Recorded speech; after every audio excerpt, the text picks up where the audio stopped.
across the aisle.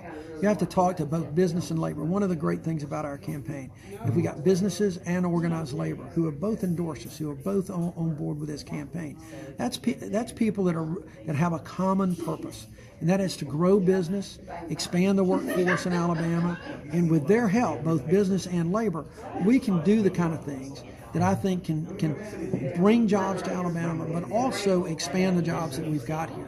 We need to raise the standards for people and their wages. We toured the Shoals Community College today. They've got a great workforce plan where they're training people for the jobs of the future. Manufacturing jobs, electrical jobs, machine shop jobs. All of those jobs pay really well. We've just got to get kids to know that those are good jobs that are out there, so that when we do attract businesses and plants, we'll have a trained, educated workforce that can go to those jobs, and they'll make $50,000, $60,000, $70,000, $80,000 a year, which is how the middle class was built in this country. So I think by reaching across the aisle, by having dialogues rather than monologues, talking with people, we can reach that common ground that can help everybody. So you believe in a living wage for people in Alabama? Yeah, absolutely. I think we've got to raise the minimum wage to a living wage, but I think we can do that, which also helps businesses. I don't think that the businesses should feel threatened by that. We've got some other programs with tax reform and things like that can help businesses. I think there's a common ground that we can find that will both help the businesses, but also raise the level of income. Our employment in this state is down right now.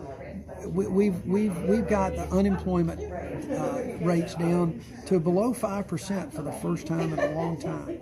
Well, that's great, but we've also got an income gap, and we've also got what I've seen to be the underemployed.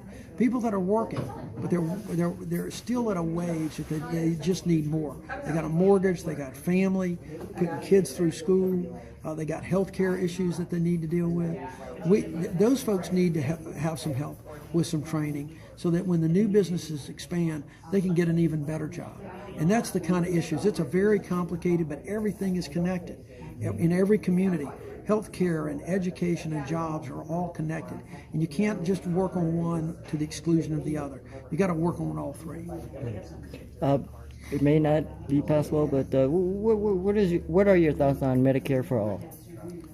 Medicare for all is an interesting, I think, concept that's going to be an option that's being discussed.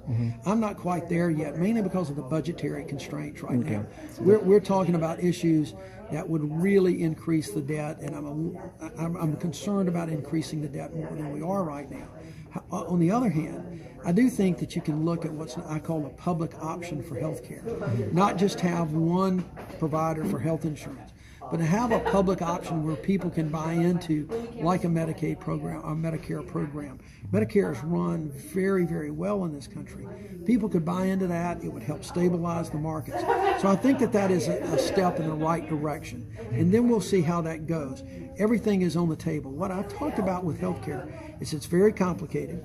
The Affordable Care Act was never supposed to be the end of the discussion. It's always going to be a work in progress. We need to see what's working, what's not working, so we can make the right adjustments. But you can only do that if you quit playing political football with people's health care and really start talking to people.